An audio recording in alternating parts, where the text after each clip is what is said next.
मित्रमैत्रिणींनो नमस्कार। सोयाबीनला आता उच्चांकी भाव आला आहे। ही बातमी ऐकून बरं वाटलं ना? पण तसं नाही आहे। शेतकऱ्यांचे घर मोकळे झाल्यानंतर सोयाबीनला आला उच्चांकी भाव। ही शेजारी बातमी बघा, तुम्ही बघू शकता आणि पॉज करून वाचू पण शकताय।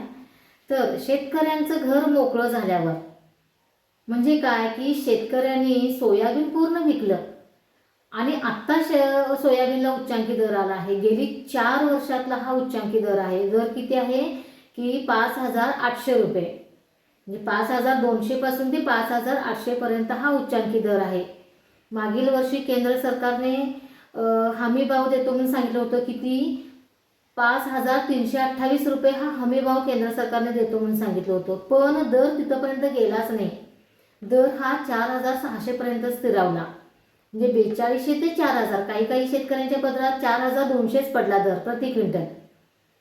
मग हा केंद्र सरकारचा हमी भाव कागदावरच राहिला आणि जे शेतकरी आहेत त्यांना विलाज नव्हता। आपले धान्य तर घरात ठेवू शकत नाही, त्यांना पीक कर्ज भागवायचं असतं, बी बियाण्यांचं कर्ज भागवायचं असतं, दवाखाना बघायचा असतो, मुलांचं शिक्षण बघायचं असतं, घरखर्च चालवायचा असतो। मग हे दर मिळेल म्हणून धान्य जर ठेवून बसलं तर दर नाही मिळाला तर हे मग खर्च भागवणार कशा? म्हणून शेतकरी मिळेल त्या दरात सोयाबीनचं उत्पन्न विकून मोकळा झाला। पण आता त्याला दर आला आहे। मग आता दर हा कुणाच्या फायद्याचा आहे? आता दर हा ज्यांनी साठा करून ठेवला, जे व्यापारी आहेत मोठमोठे, त्यांच्या फायद्याचा आहे। हा दर आता का वाढला? तर याची कारणं 2-3 आहेत। आयात कमी झाली आणि शिवाय मागणी वाढली, खाद्यतेलाच्या किमती प्रचंड वाढल्या, त्यामुळे सोयाबीनला जास्त दर हा आलेला आहे।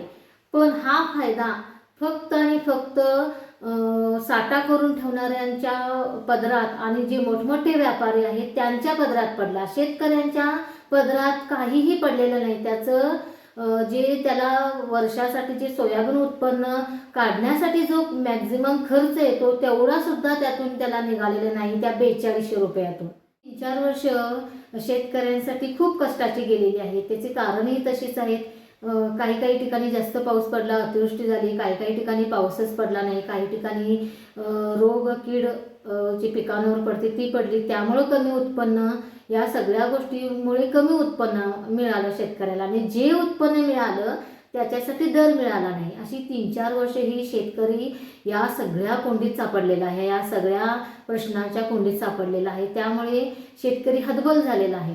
पण केंद्र सरकारनं जी हमीभाव दिला होता तो सुद्धा त्याच्या पदरात पडलेला नाही। तो पडला कोणाच्या पदरात? व्यापाऱ्यांच्या पदरात।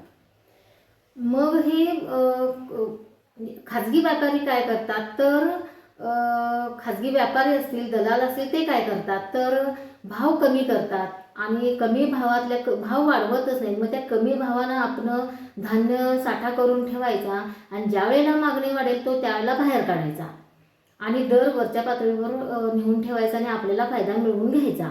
हे मला असं वाटतं की हा फायदा कुणाचा होतोय? तर हा फायदा व्यापाऱ्यांचा होतोय, जे साठे करून ठेवतात त्यांचा होतोय। शेतकरी हा रिकामा होता आणि रिकामाच राहिलेला आहे आजपर्यंत। मग मित्रमैत्रिणींनो, मला असं वाटतं की गेली कित्येक वर्ष हे शेतकऱ्यांच्या पदरात तर काहीच पडत नाही आहे। हे मोठमोठे व्यापारी, दलाल असतील, हे साठा करून ठेवतात आणि ज्या वेळेला मागणी कमी होते त्यावेळेला साठा बाहेर काढून आपल्या पदरात जास्तीत जास्त कसा नफा मिळेल ते पाहतात। तर मग शेतकऱ्यांच्या पदरात काय पडतं? काहीच पडत नाही शेतकऱ्यांच्या पदरात। हा अन्याय कधी थांबणार आहे? तर तुमचं काय मत आहे कमेंटमध्ये नक्की लिहा आणि चॅनेलला सबस्क्राईब करायला विसरू नका। धन्यवाद।